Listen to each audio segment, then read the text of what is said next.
Especially honored today to have met several allopathic physicians. I mentioned a couple years ago in an event like this that I thought someday that there was a growing tide of allopathic physicians who would find their way to the Enagic family and come here with an open mind. And we have a number of allopathic physicians here, more than I think I've ever seen at one of these conferences. So this is absolutely wonderful.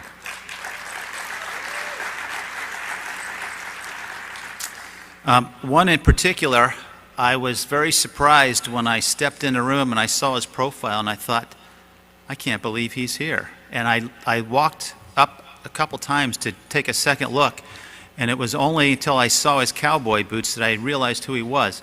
This man is a pioneer in age management medicine. I'm not going to embarrass him by mentioning his name, but the fact that we have somebody of his caliber here doing the things that he does with his patients is a real tribute to those of you who have approached him and his wife and made them come here to learn more. So great job for those of you who are working with physicians like me and him.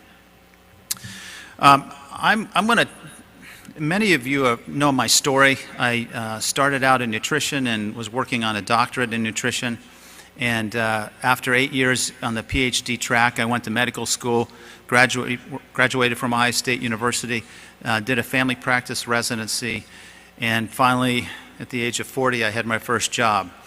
And as I went into practice, I was very frustrated with what I was doing to really just manage the diseases that I was seeing. And as a result of this, I developed, sort of on the side, a wellness program that was about educating people on healthy lifestyles with nutrition, exercise, stress management, and whatnot. After a couple years doing this on my own, a grant was submitted to Health and Human Services, and we were awarded a 3-year grant, which now has been renewed 2 more additional times. And we've received over $1 million in funding to take this wellness message to the community. And it was in one of these classes that I was introduced to ionized water and was very skeptical. In fact, my contact person was almost obnoxious with how pushy she was. But I came thinking this would keep her quiet and she wouldn't talk to me about it anymore. When I saw the demonstrations like you saw last night here with Bob Gradelli, that really intrigued me because I knew there was no magic there. And then I started hearing stories about people who were getting healthier and feeling better. And then I started doing research and I got very confused with what I found on the internet. But I did find studies, mostly in the Far East, that support the benefits of ionized water in tissue cultures, in animal models, and in some human studies. So as a result of all that background and having opportunities to speak in these events, 6-8 Tools and I teamed up, and together we published a book called Confessions of a Skeptical Physician. So a lot of the information about the studies and the science is in the book, and I've given that talk a number of times. I didn't want to necessarily repeat that. So I'm going to change the focus a little bit today. We're going to talk about water, the water in the universe, and health restoration. One of the great things that I've seen with this group is that over the years, collectively, the Kangen water family has become more and more health conscious and has become more open-minded. And as I come to these conferences, and now we have more and more physicians with different backgrounds, I have to say there's a lot of new information for me, and there's a lot of words and terms that I'm not familiar with in my allopathic training. But I try to come with an open mind and learn what I can and learn what I don't understand. So let's see if we can dive into this here. Boy, things are not working so good for me, are they? How do I advance this, guys? That's the one I'm pushing. I'm colorblind, but I know that's green anyway, so. Okay. There you go. Okay. I always want to start out with a disclaimer that this is not meant to answer any specific questions on medical conditions, and that this has not been evaluated or approved by the FDA. Okay. So what I want all of you to be thinking about is, as you've listened to different speakers, and it'll be a long day, and as I said last night, your minds will be sore. What I would suggest that you do as you hear different things, and sometimes what you're hearing I think probably conflicts. what I do is look for universal truths and principles. I also want you to know that we're all on the same pathway of healing. We may have a different approach, but we're all trying to get to the same end. And some of you are going to have to unlearn some things, and some of you are going to have to relearn some things. So just be open-minded.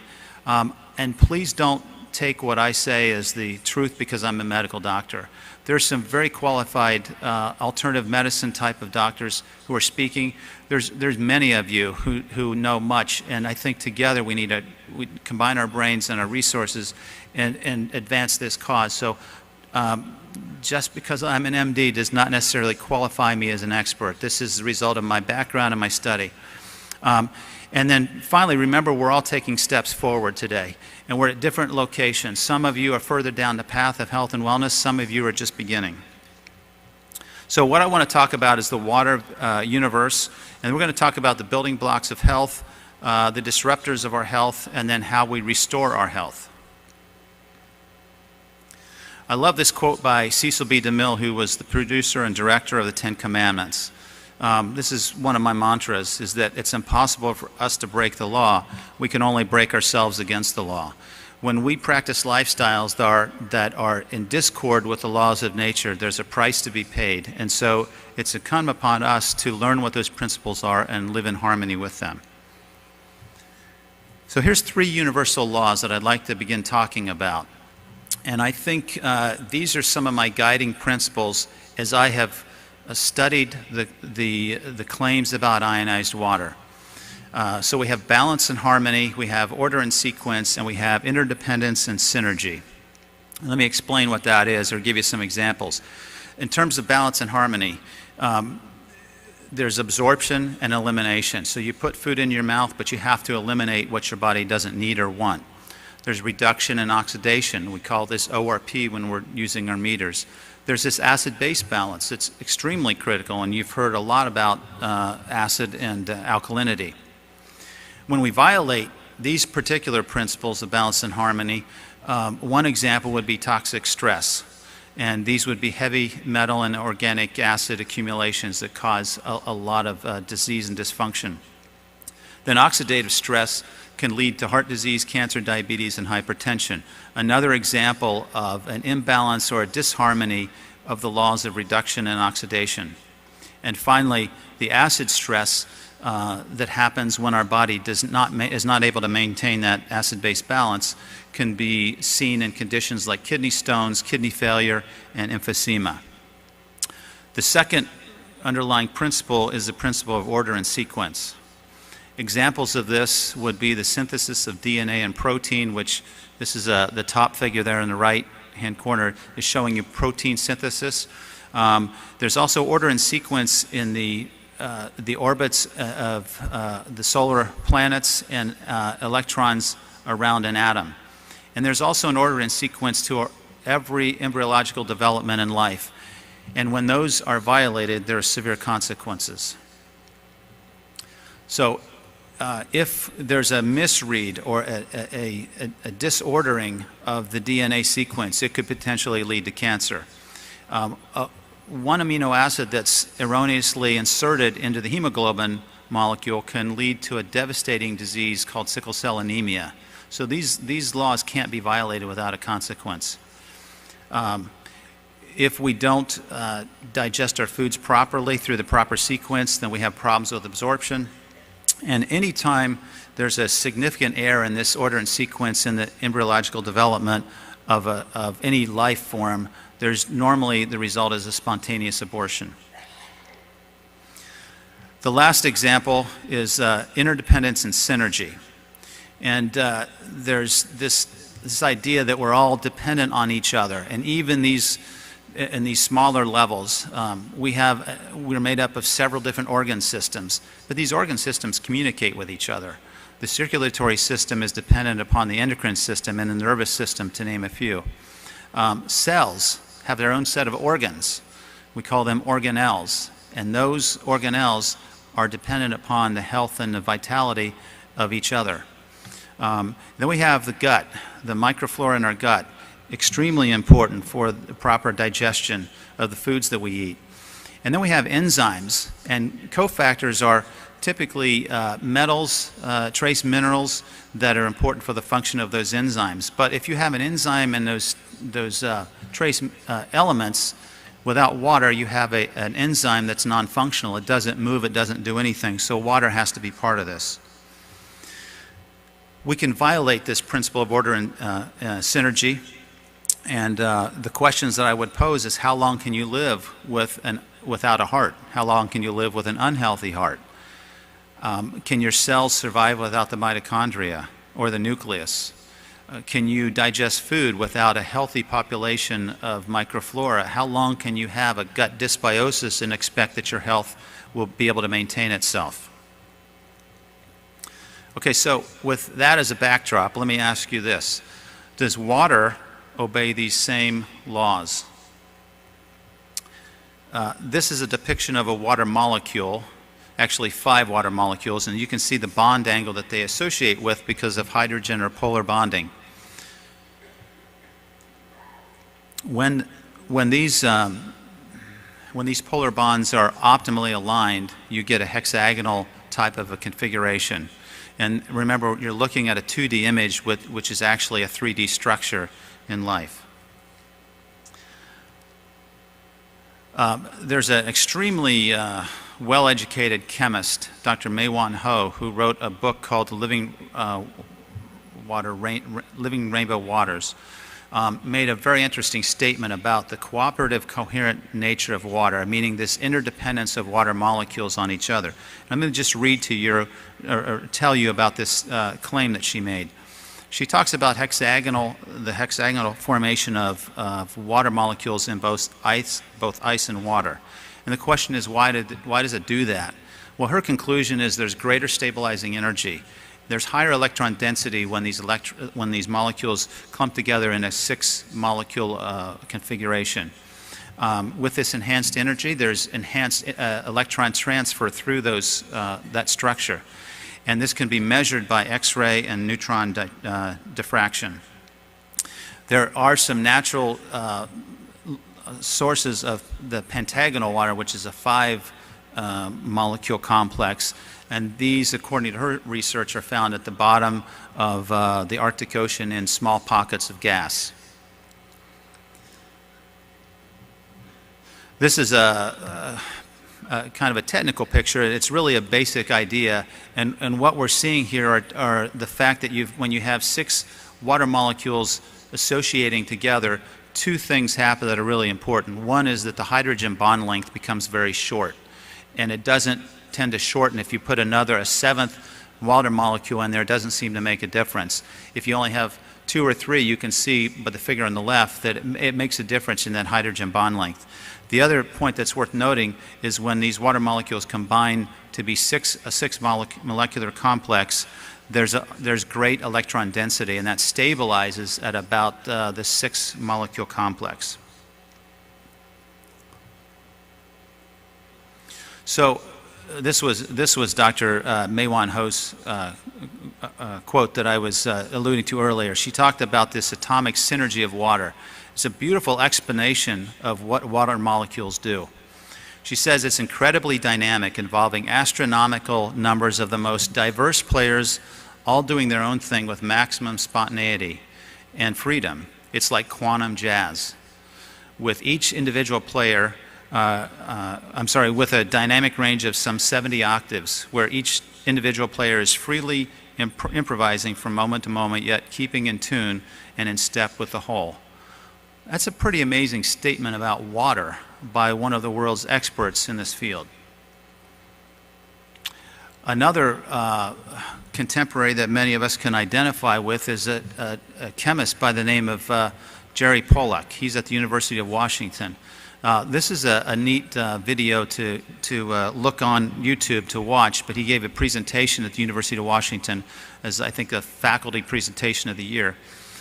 We all know that water exists as a liquid, a gas, and a solid, but with his research, and this is recent, he has evidence that water also exists in a 4th stage called a liquid crystal stage. And this has some significant implications. And this book that he published, I believe it was in 2002, really illustrates and talks about that whole discovery, called Cells, Gels, and the Engines of Life. And it's about this liquid crystal feature of water that can exist. And he further made a statement that cell biology in particular considers water as a mere background carrier of the more important molecules of life. However, it appears that water is a central player. So now we have someone in our own country here who's a leading researcher, spending his entire life studying water, and we're starting to scratch the surface now of the impact that water can have in our lives and in biological systems. This liquid crystal water is found along structures inside the cell. It's found along the surface of water. It allows for rapid transfer of energy. Now, this may have implications with those of you who are drinking ionized water and feel like you're energized with it. And it conducts protons 40 times faster than bulk water. Okay? Dr. Pollack has recently been introduced to ionized water. I think he's fascinated by this and wants to begin some studies in his lab on it. This is what he's talking about here. And I guess my question is, does this structure on the bottom look like it obeys the law of balance, order, and interdependence? And what you're seeing is the surface of water with these positive and negative charges, and the water molecules will line themselves up because of the polar nature of water to be attracted to the opposite charge. And you can see this alternating sequence of the way the water molecules are oriented. These little capsule-like figures represent a water molecule. And what's happening in this zone at the surface, which he calls the exclusion zone, is that all solutes, the other minerals and salts that would normally be in a solution, are moved away, and they're not found in this zone. And because it's only water molecules that are interacting with each other, it forms a very unique chemistry, which is what he terms as the liquid crystal nature of water. And so this is the physical explanation for what you're seeing with the mosquito or the water bug sitting on the surface of water and not sinking. This tension that's created, this surface tension that's recreated, is due to this liquid crystal water formation. He also goes on to explain that this same orientation happens in living biological systems. So what you're seeing here with these squiggly lines are what we're representing here as a protein, and proteins have positive and negative charges. And so the water molecules will orient themselves along these proteins based on the charge difference, and they will form an exclusion zone. And it's a very strong bond. And what's really interesting is if you take the protein out of this solution, the water molecules hold this orientation. They don't fall apart. So we can say that water has a memory. I'm not sure what the implications of that are. All I know is that's very significant, and we're not just talking about H2O here. So we know that this liquid crystal water is highly balanced, ordered, and interdependent. The molecules rely upon each other. They influence and maintain protein shape, which may be the explanation for this idea that water can create a memory. And this allows for energy transfer along these interfaces, and this may be what injects life into the enzymes that, without water, are motionless. And these same interactions are believed to also occur along other key molecules in the cell, including DNA strands and the cell membrane.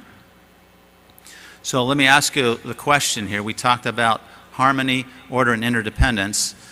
Do you think, with what I just presented, that water obeys these laws? Have I convinced you? Good, because I convinced myself. Hopefully you agree. Does the ionized water restore this balance, order, and interdependence? Well, this is all theoretical, and I guess it's just my opinion, but I believe that it does based on a few observations. We know that we can change the ORP level by adding highly electron-rich water. and that's easy to measure. We also know that there's order in this hexagonal, order and perfect symmetry in this hexagonal molecular orientation. And interdependence, my answer to that is we know that this water has, for some reason, and I think there's theories, but for some reason it's able to hydrate and flush the tissues extremely well. Okay, Dr. Pollack made a couple other statements that I think were very interesting. He says that water at a negative electrode will cause the structure of water to grow. The water at the positive electrode will diminish that structuring effect. When water structures, it loses its structure at death.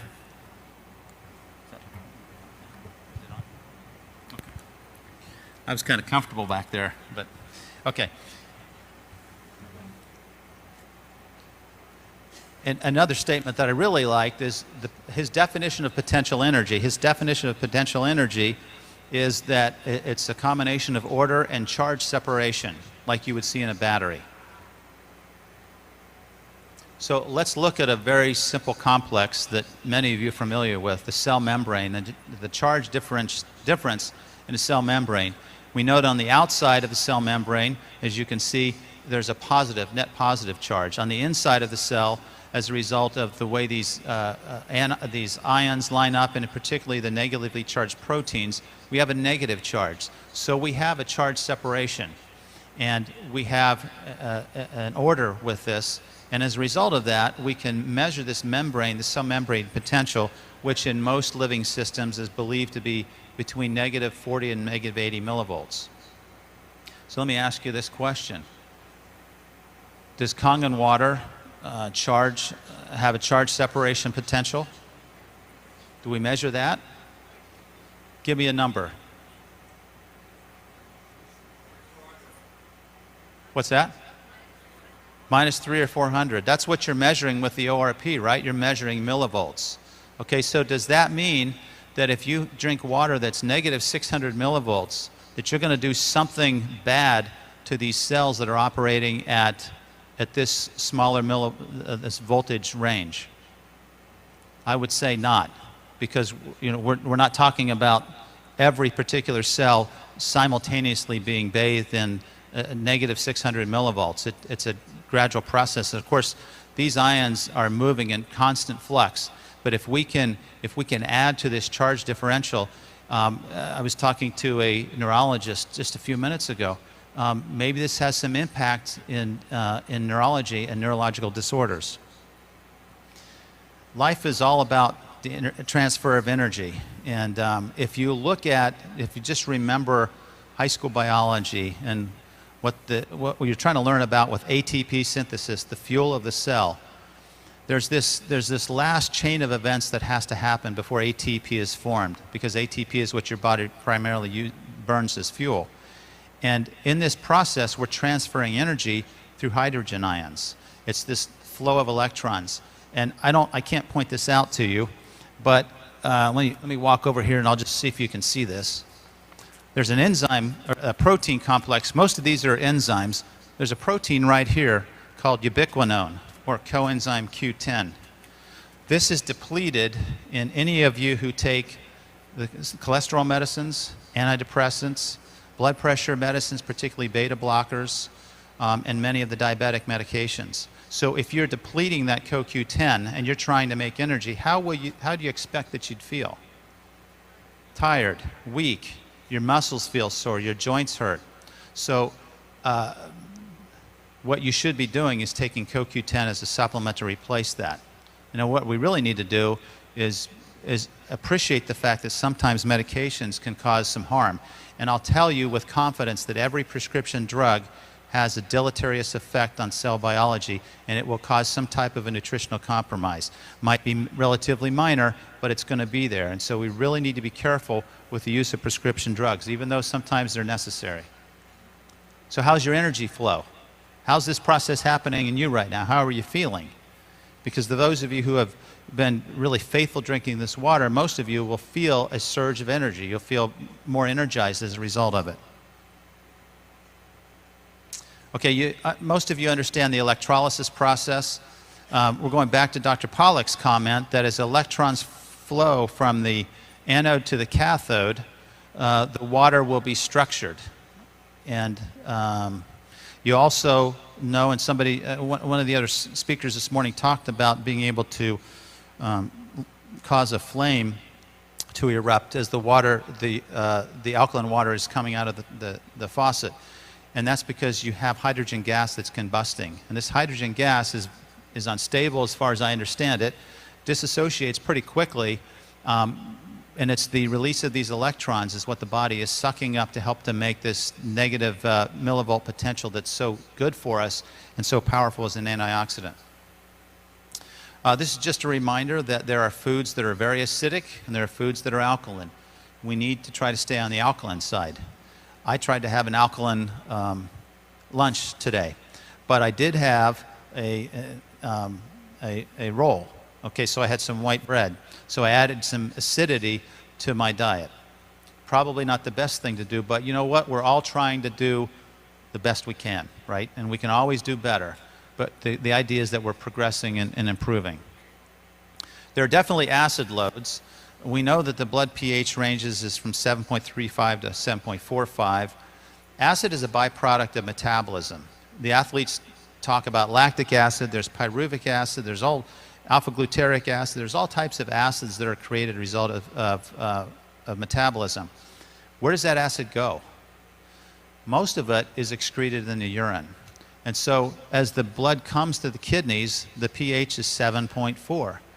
But when it filters the blood, now we have a pH that's lower because we're getting rid of those excess acids. Okay, so we know that the body has to maintain this neutrality. I had a patient once in diabetic ketoacidosis with a pH of 7.15. She was pretty much comatose, very, very sick. The body can't tolerate ranges too far on either extreme, and so goes to great extremes to maintain this balance with a buffering system. And the fact that we have 3 different systems to do this tells us that this is extremely important. These are the systems right here. I got this right out of Guyton's physiology. For me, there's got to be physiology that supports this. The lungs are the primary, it's a quick way to release a lot of acid. That's what happens when we exercise, but it doesn't fine-tune. The kidneys are the secondary means of getting rid of acid, but if we have kidney problems, as we talked about last night, would be very acidic. And then there's chemical buffers, and there's a whole array of different type of buffers both inside and outside the cell. And what we're doing when we drink alkaline water is we're affecting to a small degree the pH in the intra and extracellular tissues.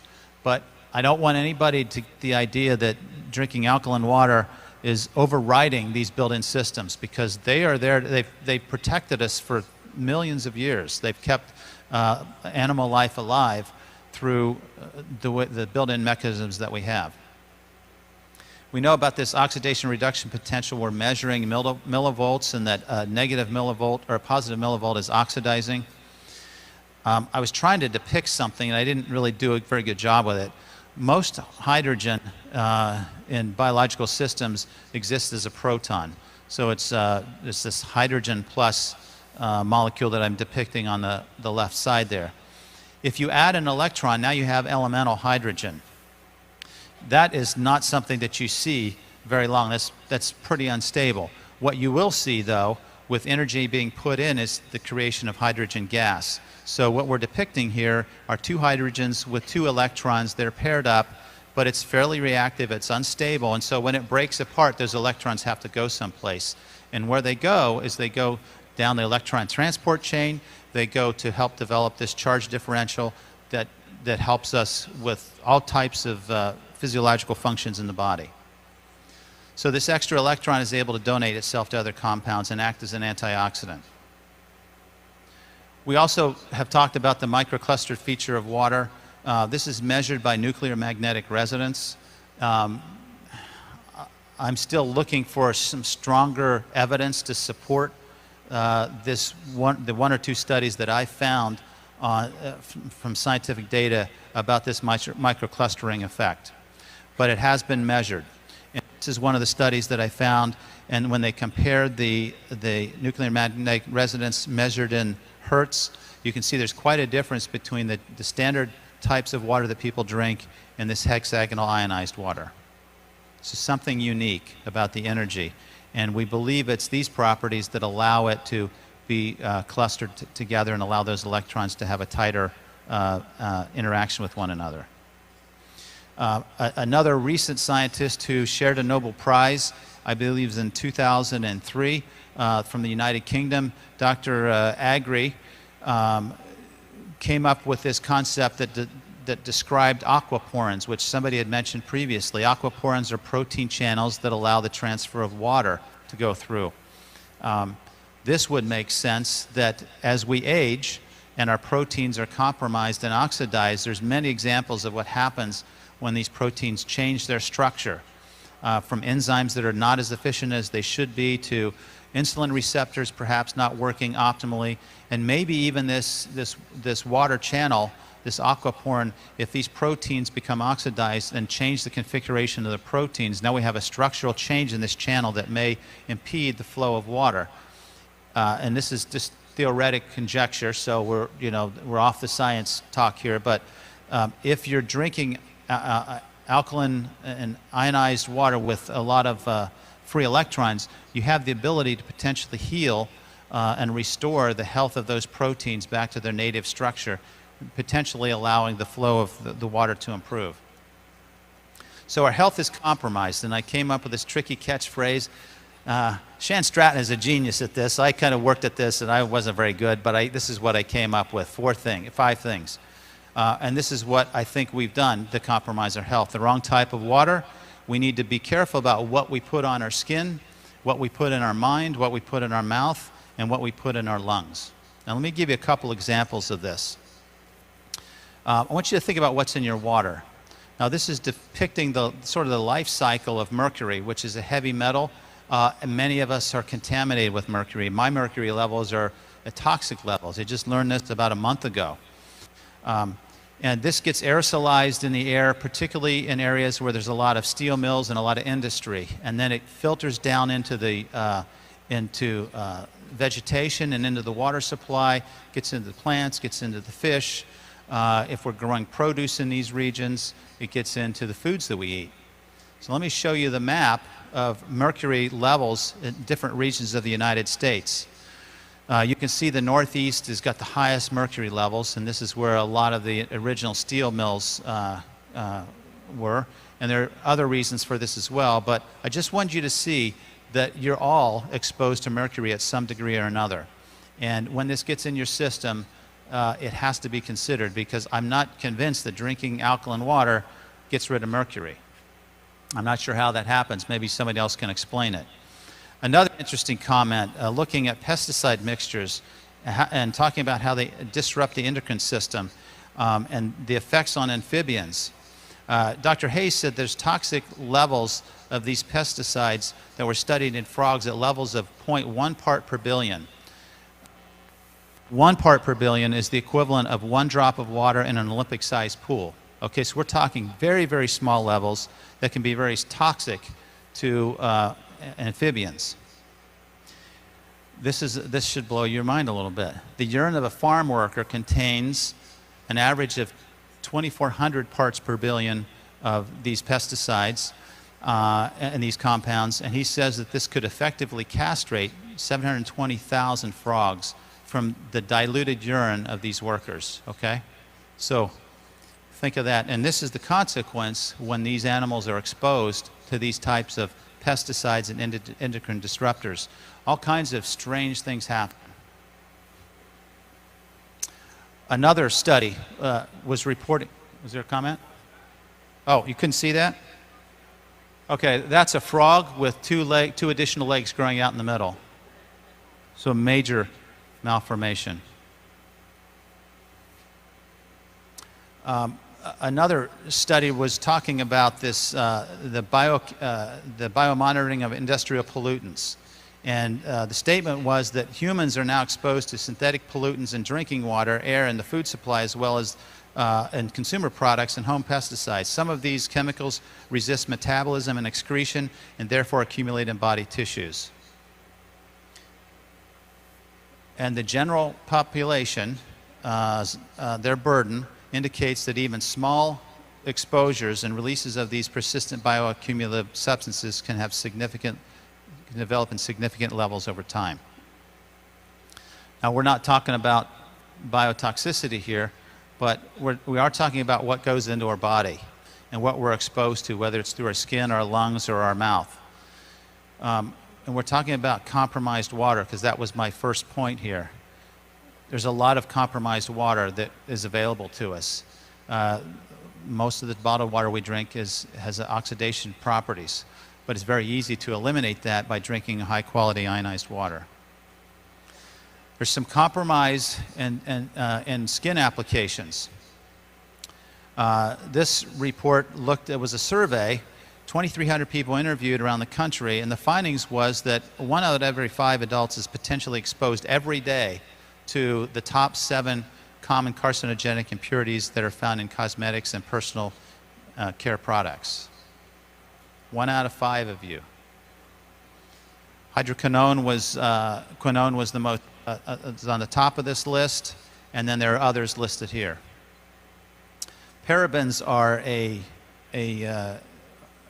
toxicant, we call this, a man-made toxin that's found in cosmetic products, skincare products. And they did a study looking at women, and they noticed when they measured these that they had high concentrations of these parabens in the upper outer portion of a woman's breast tissue. And so the conclusion was this was not something that was being consumed orally, because that would have an even distribution. Rather, this was a topical release of these parabens, and the concern is that most of you know that most breast cancers are found in this same region. They looked at 7 out of 40 of these women who had these paraben residues were reported as never having used underarm cosmetics, suggesting that there are other sources that got into their system. And some of these could be things like lotions and sunscreens and moisturizers. So we need to be very careful. We're thinking about what we're putting in our mouth now with water. We need to be thinking about what we're putting on our skin as well. We also have, this is the tea in water, compromised thoughts. And I think probably the biggest failure of healthcare is most of the allopathic approach is that we're trying to heal externally rather than internally. We're trying to manage things with medications, and I think we all know that's the wrong approach. Now, obviously, we're all pretty familiar with the foods that cause us compromise with our health. I don't think I need to really belabor that point any. But let me tell you a little bit more about these environmental toxins that we are taking in unknowingly. Each year, there are 2,000 new chemicals that are registered for everyday use as household products, personal care products, and household cleaners. 2,000 new chemicals. Since World War II, we've had over 85,000 synthetic chemicals that have been registered by the EPA. And roughly 3,000 synthetic chemicals are added every year at levels that we consider high production volume. And that means the definition of that is over 1 million pounds of each of these chemicals are produced and imported into the U.S. That's a lot of chemicals that we really don't have any clue what's happening to when our body comes in contact with it. A little bit more on pesticides. Over 1 billion pounds of pesticides are used annually in the United States, mostly in the commercial agriculture business. The EPA has approved the use of over 350 different pesticide ingredients to be used in the foods we eat. What do you think about that? They say it's okay for us. There's a whole political tangent we could go on there. But only 1%, a tenth of a percent of the pesticides actually reach the intended pest. The rest of that gets washed off and contaminates vegetation and water sources. Laboratory tests have uncovered 167 chemical pollutants in the blood and urine from 9 volunteers, including an average of 53 carcinogens in these individuals. And these were people that were not particularly exposed to chemicals at any known level or live near any industrial facility. So these are people that think they're relatively free from the harm of these chemicals.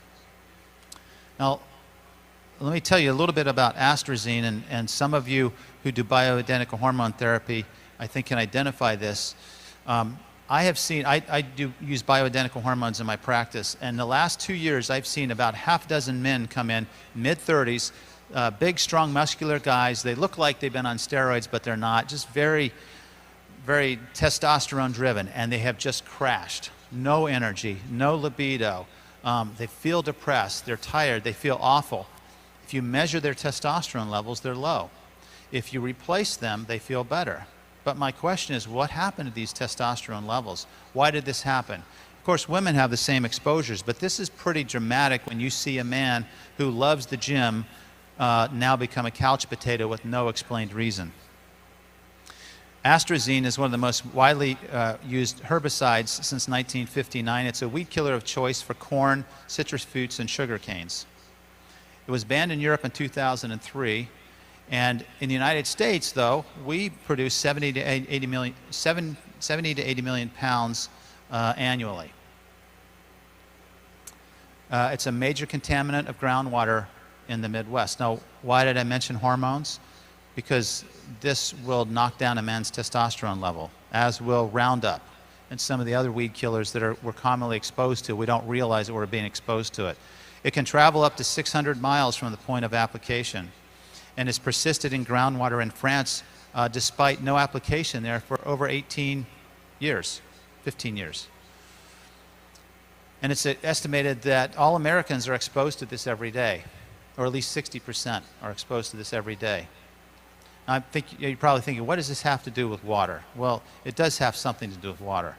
This is the map of the atrazine herbicide and where the levels are found. You can see it's in the Corn Belt in the Midwest.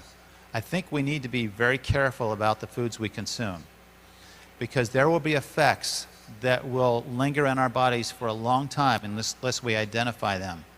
And one of my contentions is that ionized water may not have the direct effect on releasing these, but certainly would be something that I would add to my armamentarium. So health restored, that's how we destroy our health. The things we eat, the water we drink, the things we put in our minds, in our lungs, and on our skin. Now, how do we restore it? Now, this is a formula that most of you have heard of. First, we need to eliminate, and this is the primary route of getting rid of these toxins, getting rid of those things the body doesn't want. So we have two organs that we need to think about, our intestinal tract and our liver. Our liver detoxifies anything that's harmful to us, and it goes through a series of reactions to do it, but basically phase 1 reactions are all about making that compound more water soluble. So if you're trying to make something water soluble, wouldn't it make sense that you would want something that's electron rich, that's ionized, that's structured? I mean, I don't know that there hasn't been a study on this, but to me that makes perfect sense. These phase 1 enzymes also are dependent upon B vitamins and trace minerals that many of us are deficient in or insufficient in, and many of you need to consider selenium supplementation and perhaps magnesium. Phase 2 enzymes, then the second step of this process is once we've made those bad things water soluble, now we bind them in a way that we can excrete them through our gut without them being reabsorbed, so it'll go out in our feces. So this is the conjugation process. Foods that have a lot of sulfur in them stink, but they're very good because they're used in this conjugation process. And the best foods with the best sources of sulfur are the cabbage family, cruciferous vegetables, broccoli, Brussels sprouts, cauliflower, cabbage. These are excellent foods to help with the detoxification of the liver. And then, of course, with the gut health, it's a matter of, Shan talks about nutrient utilization and helping us utilize those nutrients with the aid of enzymes to help us digest the foods, because many of our enzymes don't function optimally because with age, proteins become oxidized and they change their structure. And then the other part of this is that we have to be able to eliminate effectively. But many of us don't do that. There's a lot of reasons why we have problems with our gut health. I'm not sure how many of you know this, but the gut and the brain are intimately connected. And the gut has more neurons located that line it, second only to the brain. So there's a connection and a communication between the gut and the brain. Many times, gut dysbiosis can cure or heal significantly someone with any mental disorder, whether it's anxiety, depression, or other types of disorders. There's also the gut immune connection. 60% of our immune system is lined in our intestinal tract. If your intestinal tract is bogged down with these toxic residues and pesticides and impartially digested foods, for all the reasons that we've talked about, there will be a price to be paid. We have over 100 trillion microorganisms in the gut, 50 different types of microorganisms that aid in digestion, they help synthesize vitamins, and they maintain a healthy epithelial tissue. But what happens when we take antibiotics without really eating them? We use these acid blockers and antacids. We change the pH through the intestinal tract, and now we really disrupt some of these microorganisms that are really responsible for our ability to utilize and absorb the nutrients that we're trying to get. We also have compromises in what we breathe, and these are all pretty obvious. For many of you who've listened to Dr. Allen, some really interesting work that she's done with pilots who have been exposed to the exhaust from jet fuels. These are direct neurotoxins and can be detoxified with the right protocols. A lot of these are new to me. This is not something I learned in medical school, but it's something I'm hearing about now. So we can restore our health with, first, structured, energy-rich, ionized alkaline Kangen water. Simplest thing we could do, that's what we're all doing. We're seeing a lot of positive things happening anecdotally. And you can't argue with some of the miracles that are happening. And I sort of fought that for a long time until my wife had adhesive capsulitis, a frozen shoulder for 1.5 years with no resolution until the day she drank 1.5 gallons of freshly made ionized water. And that evening, she had a restoration of that movement of that joint. I have no idea how that happened. And I felt like I was an expert. I'd gone through that. I've gone through the therapy. I know what that feels like to have those tissues ripped. I actually heard mine rip in my armpit the day that I got my motion back in my shoulder. So I know that it had to be the water.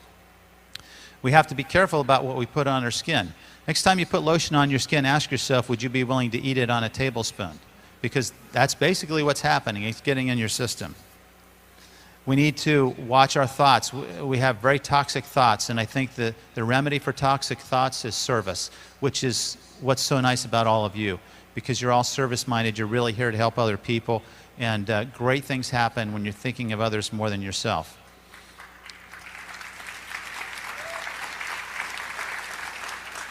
Then we need to eat live food, foods that are rich in enzymes, the foods that God has created for us. And anytime we process or modify those foods, we compromise the nutritional value of them to some degree. So plant-based, organic, variety, and colorful foods are the best foods that we could eat. Obviously, we need to drink or to breathe air as clean as we possibly can.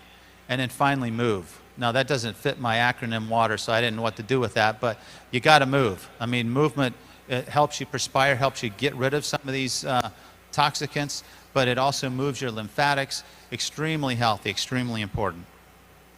So we're the product of our environment. And an interesting statement that I like that Louis Pasteur made on his deathbed was he said, the cell is nothing, the environment is everything. Think of the environment that you're saturating your tissues with. And we know that there are positive things that happen when we saturate our tissue with energy-rich, structured, ionized alkaline water. But the point I'm making here is that there may be a little bit more that needs to happen, because some of you drink this water hoping for a magical cure, and maybe you're not feeling it. And for those of you who are having other symptoms, my suggestion is that we get to the root cause, we keep digging, and we look for these toxins that we've been exposed to and find ways to get those eliminated.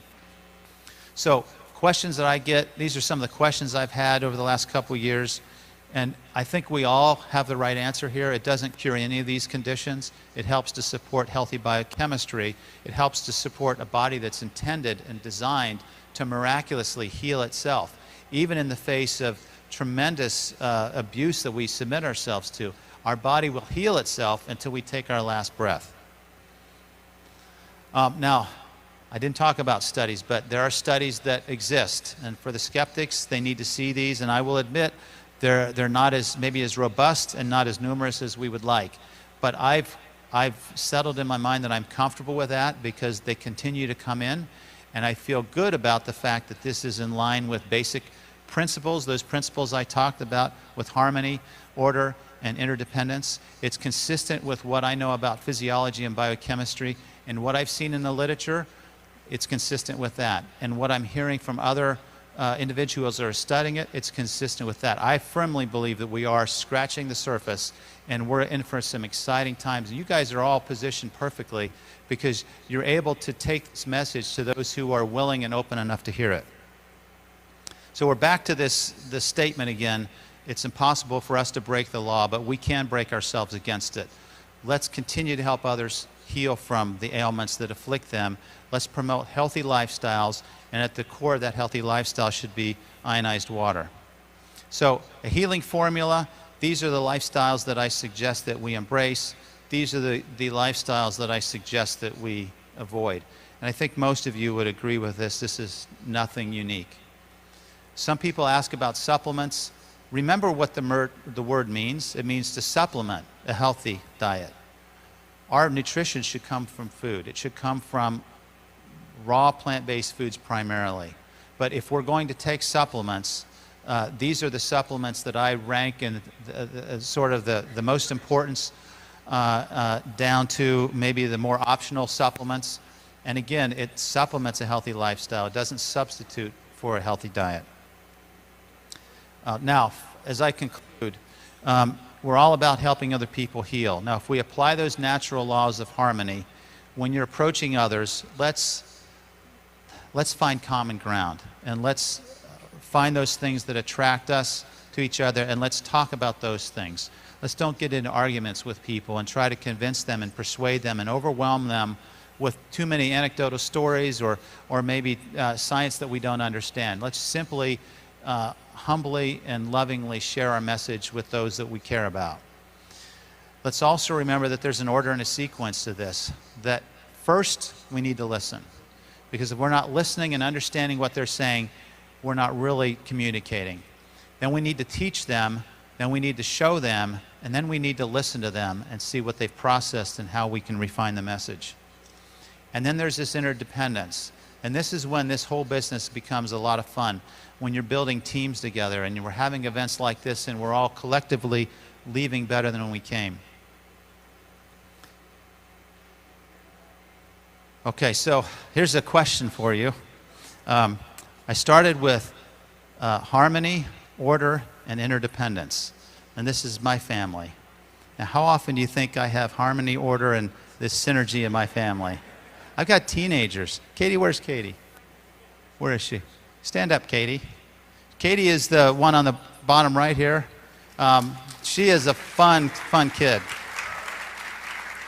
I am so proud of her and so glad she could come, and many of you have just embraced her and made her feel welcome. She made a DVD about the ionized water, a music video that I was trying to show you, but couldn't make it work. But the point here is that this is where life becomes very sweet. When we have harmony with those that we love, when there is order and there is this interdependence, this feeling of love, that's a feeling that nothing else in life can compare with. And I think that's what we're all about as a Kangen Water family, is having those experiences. I love this quote by Emerson. This boy, Dustin Carter, was a state wrestling champion, not a champion, but he made it to the state finals in Ohio a few years ago. At the age of 5, he developed meningitis, became septic, and had his limbs amputated. And he's still competing at the state meet. This is a phenomenal message that there's so much more within us than what we give ourselves credit for. He stood by the crossroads all alone, the sunlight in his face. He had no thought for the world unknown. He was set for the manly race.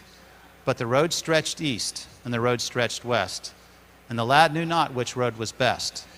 So he turned from the road which led him down, and he lost the race and the victor's crown, because no one stood at the crossroads there to show him the better way. Another day, on this self-same place, a boy with high hopes stood. He too was seeking the manly race. He too was seeking for things that were good. But one was there whom the roads did know, and that one did show him which way to go. Today he walks the highways fair, because one stood at the crossroads there. You are all standing at the crossroads of someone's literal life, their health, their future. May you have the courage to continue to share this message with confidence. May you open your mouths. May you love those that you're serving. And may you have joy in this opportunity with ionized water. Thank you.